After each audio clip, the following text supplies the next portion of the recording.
Ya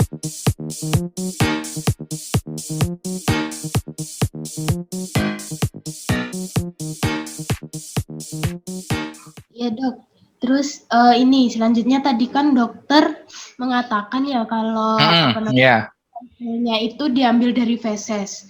Nah, cara mendiagnosanya kalau sampelnya itu ada feses itu seperti apa sih dok caranya dok? Nah, oke. Ya, ini juga saya ceritakan ketika metode pengambilan itu juga ya.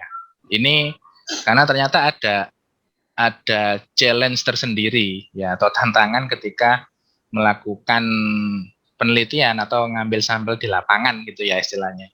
Nah, karena pada saat itu statusnya itu adalah pet ya, artinya kan punya owner.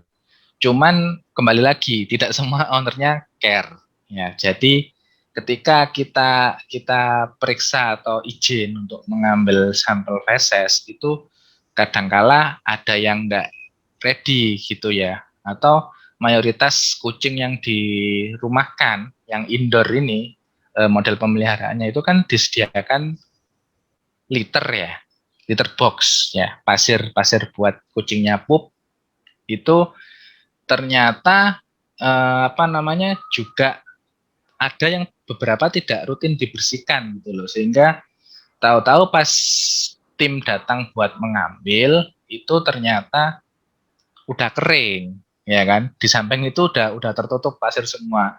Nah, kriteria sampel feses yang seperti ini yang masuk kriteria yang jelek ya. Jadi kalau diperiksa itu nanti hasilnya akan kurang akurat ya, atau datanya nanti jadi bias. Nah, sampel yang bagaimana yang dikendaki itu adalah sampel feses yang segar ya, yang masih fresh. Nah, katakanlah tadi kita simulasikan di ini ya, di lingkungan kucing peliharaan yang pup di liternya tadi. Ketika awal pup itu kan dia enggak langsung ini ya, enggak langsung menggaruk atau enggak langsung nutup pasirnya. Nah, pas awal pupnya jatuh itulah sampel feses segar yang harus sesegera mungkin diambil ya. Nah, terus bagaimana kalau ternyata enggak dapat gitu ya, nah ini perlu kita treatment khusus. Ini ada triknya juga sebetulnya. Jadi kita kondisikan di dalam kandang dulu ya, jangan di free range dulu meskipun indoor. Jadi kita taruh dalam kandang, terus kita sediakan pasir litter box, tapi kita tunggu nih sampai dia pup, sampai dia defekasi, baru supaya kita dapat sampel yang segar gitu loh, sampel feses yang segar itu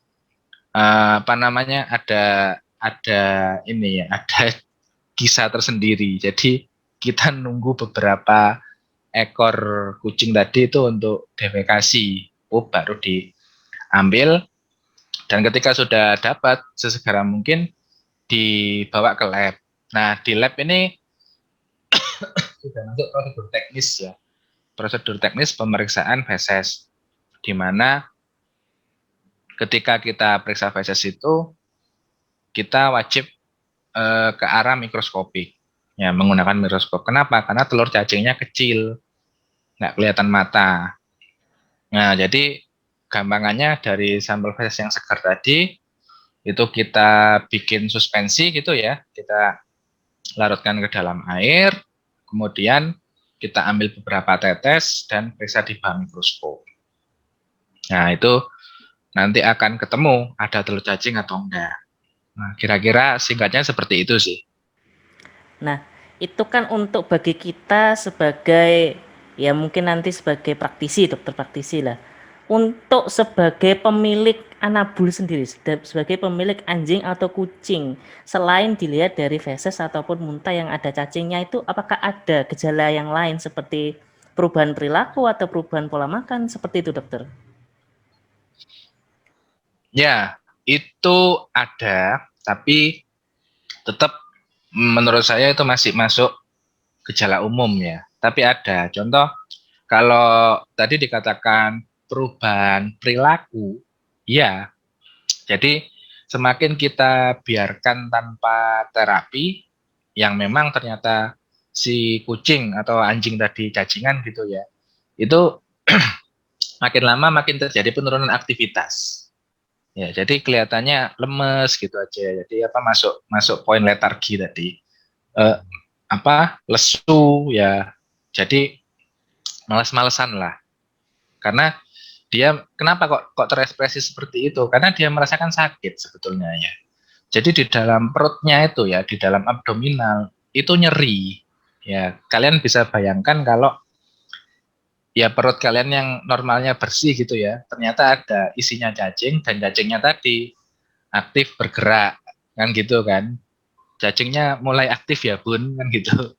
Jadi itulah yang menjadi pemicu nyeri ya, sehingga akhirnya ya aktivitas ikut turun.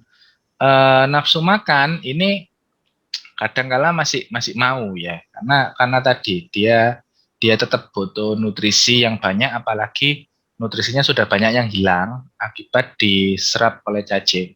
Ya, berikutnya ya terekspresi muntah, vomit tadi sudah. Terus ini ya, terus untuk beberapa kasus yang parah itu kadangkala terlihat ini tidak semua, tapi ada satu dua ekor itu terlihat pembesaran perut, ya, bagian abdominal itu terlihat membesar.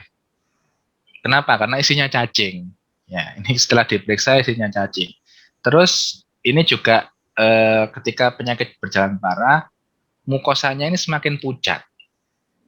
Nah, jadi kita lihat di bagian gusi gitu ya, terus rongga telinga bagian dalam itu semakin pucat. Karena tadi salah satu nutrisi yang diambil oleh cacing ini juga nutrisinya berada di dalam darah, sehingga ada, kalau misal diperiksa di klinik atau di lab yang ada ini ya, pemeriksaan darah lengkap, itu eritrositnya pasti drop. Ya, jadi sel-sel darah merahnya ini banyak yang lisis, banyak yang rusak dan dihisap oleh cacing parasit tadi. Kebalikannya dari eritrosit yang darah putih ya, yang leukosit, ini justru tinggi, meningkat karena leukosit hadir untuk menangani agen infeksinya tadi, salah satunya cacing tadi. Nah, leukosit yang mana? Itu yang eosinofil. Nah, jadi pasti nanti jumlah, kalau ketika kita cek darah lengkap, parameter leukosit sama eosinofil ini pasti naik, eritrositnya makin drop. Nah, kembali lagi, kalau yang paling simpel dan tidak merepotkan owner maupun dokter ya, tapi merepotkan laboran, itu memang ambil sampel feses tadi. Paling simpel sudah. Jadi kan artinya begini, hewannya kan sebenarnya enggak perlu dibawa dulu ya. Kalau cek rutin atau kita curiga gitu ya, yang dibawa apa ya, fesesnya aja, sampel fesesnya. Kan gitu. Nanti tinggal di running, diperiksa di lab. Kalau ternyata ditemukan telur cacing, salah satunya Toxocara tadi, ya sudah, berarti positif. Ya sesegera mungkin terapi kita arahkan ke arah sana, ke arah pengobatan antelmintik, obat cacing gitu loh.